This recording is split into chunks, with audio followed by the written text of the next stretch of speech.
Okay, so let's talk about some organizational stuff here at the top since all you're doing is training papers. No reason we can't get started.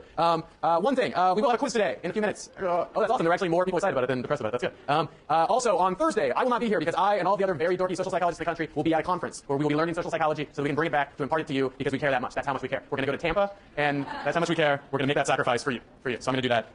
But this Thursday, so we're going to watch the Milgram film, which all of you have seen. So why watch the Milgram film? Why show it after you've all seen it and it's already written up in 2 readings in the class? It doesn't make any damn sense. So we're not going to do that. Instead, we're going to show you a replication of the Milgram film that was conducted at Santa Clara. Is that what I said in my announcement? Thank you. Santa Clara. And it was conducted in 2007. Totally interesting. So one of the big questions is, the Milgram experiment was conducted in the early 1960s. It was conducted in the early 1960s. And would it still happen today? What would happen today if we were to redo the Milgram obedience with authority experiment? Would it happen the same way or not? Probably not, right? Well, we'll see. You'll see on Thursday. Can you guys please be quiet? All of you that are talking, the 2 of you, everybody. Not just the 2 of you. You'll find the answers to those questions on Thursday. And what nice thing actually is it was conducted near here. So it's like a population of people, like normal people from the community that you can relate to, people you maybe know, people you're related to, killing people in a laboratory setting. It should be exciting. So please pay attention to that. Note that the obedience material will not be on the first exam. Rather, I took an open slot where we weren't going to have a lecture, threw the film in there. So remember it, dedicated to memory, not for this first exam. It's coming in like a few weeks, but for the second exam. And we'll refresh and talk about it more. So basically show up and enjoy the film. It's actually a pretty good film. The one thing I will say, it's very sensationalistic. Like the way it's done is very like basic instincts, human nature. You know, it's very, very silly. So, but I like it. It's good material. Yes, sir. No, actually, I'll be shorter than the whole class, so you're probably going to have to be here for about 55 minutes or so. Yeah, so shorter class than usual. Any other questions about the film on Thursday? It's very good. Show up and watch it. Okay, what else? Oh, yeah, people have asked about participating in a social psychology study for credit in the class. You're required to participate in one. Depending on how things go across the course of the semester, we might have you participate in another for extra credit or offer you that opportunity. But you are required to participate in one, and we'll have information on that probably next Tuesday, but maybe in a class-wide announcement before then. So stay posted, or keep your eyes open for that. What else should we talk about?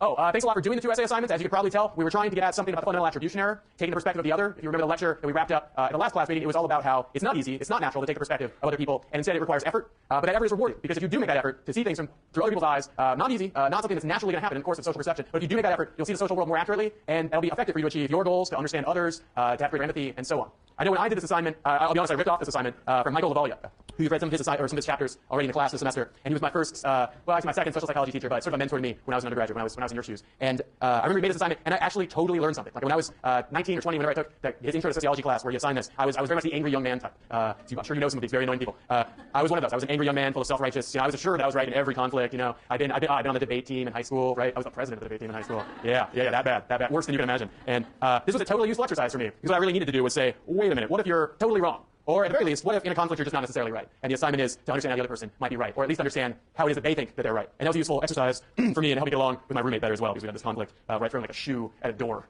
It was just stupid, but anyway, I still remember it today because I had to write 2 essays on it.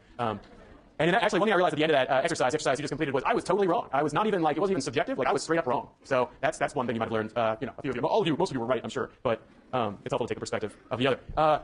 What else are we going to talk about? One other thing I was going to say organizationally is the PowerPoint slides are online. The lectures are webcast, so you don't need to take notes for the most part. You can probably come in and just pay attention, and that should be enough. I mean, I'm not saying don't take notes if you want to, but I noticed a lot of people are like, should I take notes? And what detail should I take notes? I would say for most of you, you could actually just download the PowerPoint slides. Having said that, you might have noticed I haven't put up the balance theory PowerPoint slides yet, and I can't get Airbus access in here. So that one's not up, but it'll be up briefly after class. Any organizational questions, or should we go ahead and get started with this quiz? One thing I should say, if you require special accommodations in this class, we're aware of that, and we spoke with DSP about making provisions for the quiz, and they need some time to get back to us, so please just go ahead and take it, and if you have any serious problems, contact Nora, but go ahead and take it, and then we'll contact you later when DSP gets back to us, so you'll be taken care of. But otherwise, we'll go ahead with the quiz. In the next 30 seconds, let's close all laptops, put away all notes, all books, all the cheat sheets that you spent all night designing, all those are not actually allowed this time. You put all that stuff away, and we'll get started with this quiz. I was joking about the cheat sheets. What? Oh, yeah.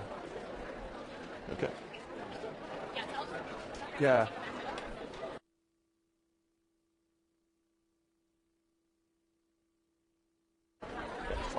Okay, so by now, all of your notes and stuff should be gone. This is actually kind of a trial run for exams. This should be literally no one talking right now. For exams, we're going to be packed in here, and it's going to be messy. It's not going to be pretty. But you're all going to be acing the exams. So you'll be happy. You'll be singing inside. And we're going to need no talking. There's like a zero tolerance for talking situation here, which is difficult, I know, because you're so tempted to talk. They're beautiful, wonderful people around you. I would talk to them as well. Oh, great, now I have Air Bears. Yeah, but we're going to have a literally zero talking situation. All of your notes should go away. Pull out a single sheet of blank paper. If you don't have one, borrow one from a neighbor. You can talk enough to get one. That's A-okay.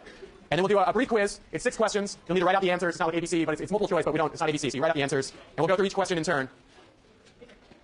Raise your hand if you do not have a sheet of white paper yet, and we'll get one to you pronto. Okay, cool. So this is a dry run for exams. So zero talking, zero looking at your notes, and we will begin now. Okay, but don't be nervous. That's kind of nerve-wracking. Okay, so question 1. And you just put your name and student ID at the top right, and then put 1. According to Aronson and Mills, how do severe initiations affect liking for the group? Do they increase it, do they decrease it, or do they not affect it? So just write your answer down for that, for 1.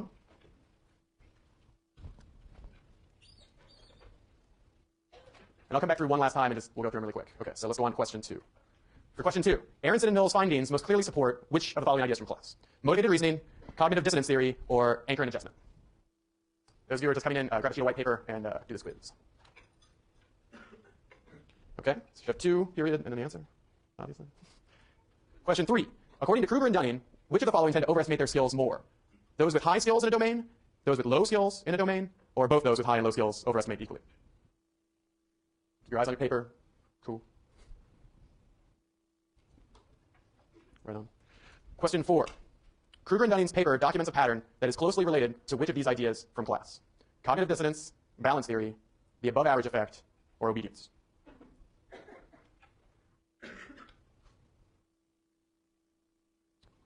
Okay. And we'll zip through them really briefly at the end. So if there's one you didn't read fully, make a note of it. We'll go through it. Question 5. From the list below, which is not a factor that can lead to interpersonal influence that is discussed in the Cialdini book?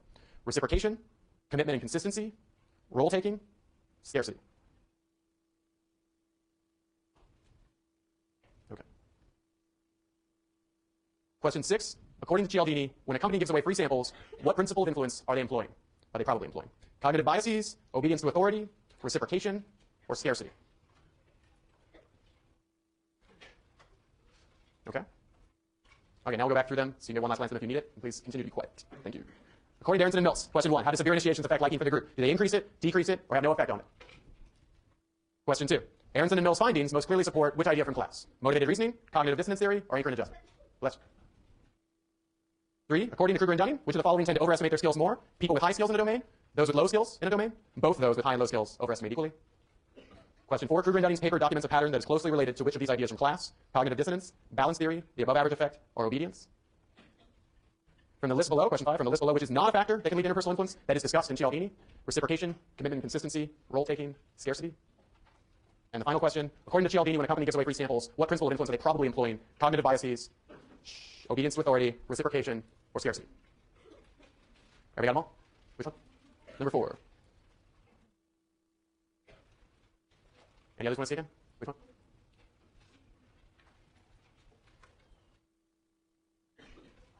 Number 5.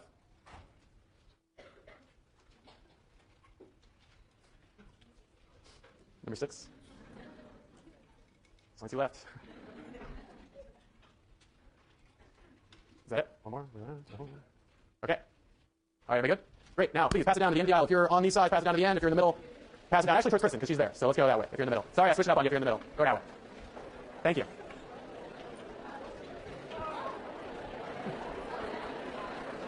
Let's not talk until we have them all in, okay? Let's not talk until I'm fighting an ocean here. It's impossible. Please be quiet until we have them all in and collected. Whatever. All right.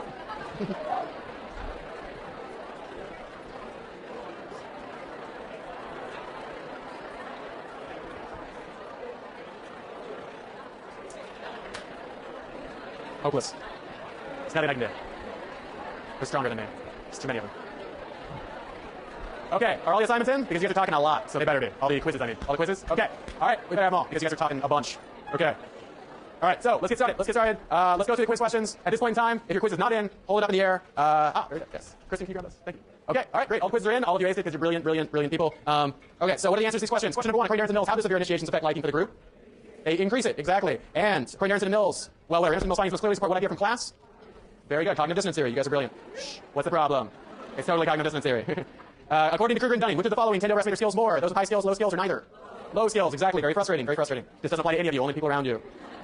Question 4, Kruger and Dunning's paper documents a pattern closely related to which of these ideas? Cognitive dissonance, balance theory, the above average effect, or obedience? Above average effect, that's exactly right. They're basically saying the above average effect is worse for people with low skills in the domain. From the list below, which is not a factor that can lead to interpersonal influence discussed in Cialdini.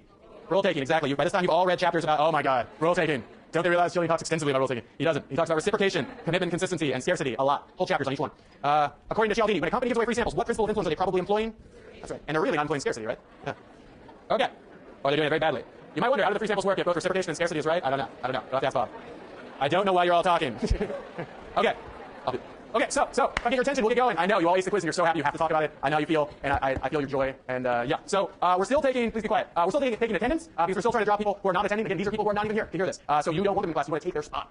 And that's okay if they're not attending, right? So we dropped a few more people last time than the time before because we had a kind of a tough threshold. And so a lot of you got in that weren't in from the wait list. So that's good news for those of you on the wait list. And we're going to do another round of that where we drop people for non-attendance, and then we'll get those of you who've been attending really well. And so because we encourage attendance, we think it's great. That way we know you're learning. What else do you need to know about that? Not really much else. We are winnowing down the wait list. So in a way, I don't think there'll be quite as many people that get the tough news at the end that they just can't get in even though they did everything right. We're trying to get that number as few as possible. And also just kind of basic social psychology. We just had 2 assignments and a quiz. There might be some voluntary drops that happen after that.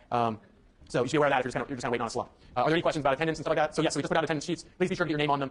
It's your responsibility to get your name on the attendance sheet. Otherwise, it's like you weren't here because we just don't know. So please do that. Yes, ma'am. I'm not sure yet. Maybe.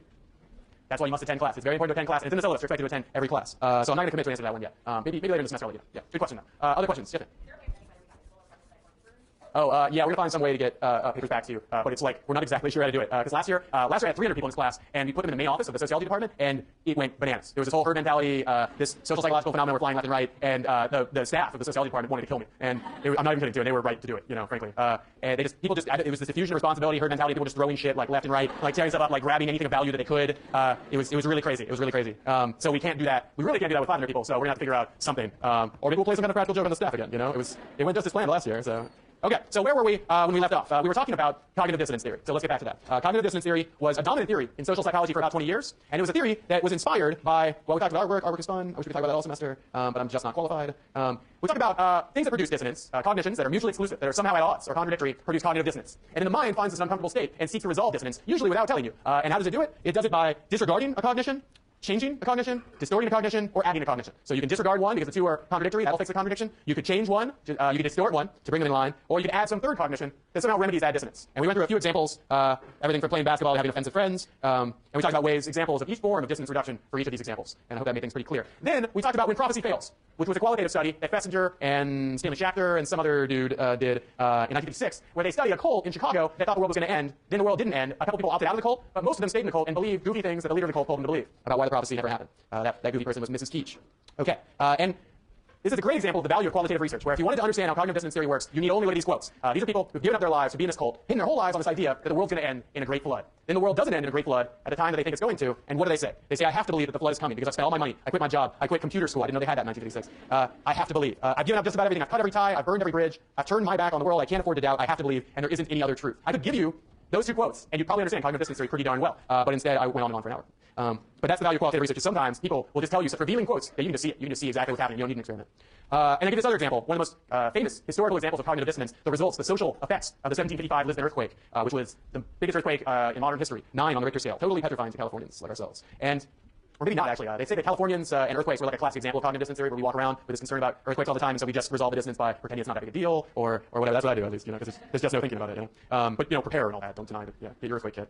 So what were the effects of the 1755 Lisbon earthquake? Well, there were widespread effects. On the one hand, the king decided, let's do serious seismological research. Let's start carefully documenting how earthquakes work. And he did some very smart stuff, where he sent out these surveys to people in different parts of the country, and they were able to kind of estimate where the epicenter was and the magnitude and stuff like that. But what I'm interested in communicating to you is the huge effect it had on thinkers at the time, Enlightenment thinkers. People like Rousseau, Kant, Voltaire, famous philosophers, many of them moral philosophers, and what they took from the 1755 Lisbon earthquake is a great threat to their belief in the existence of God.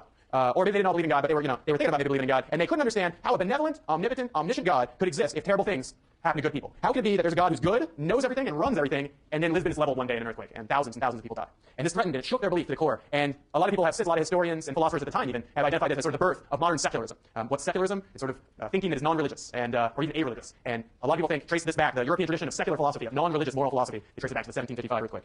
Very interesting to me. Okay, so we just asked you a bunch of questions on Aronson and Mills. You aced these questions, so let's cover that material again for some reason. Okay, but this is a great case study example of research supporting cognitive dissonance theory. So let's go through it so we can have cognitive dissonance theory down pat. Okay, so Aronson and Mills in 1959 wrote a paper called The Effective Severity of Initiation on Liking for the Group. And they were inspired in this research by the observation that groups that have really severe initiations seem to lead to greater liking.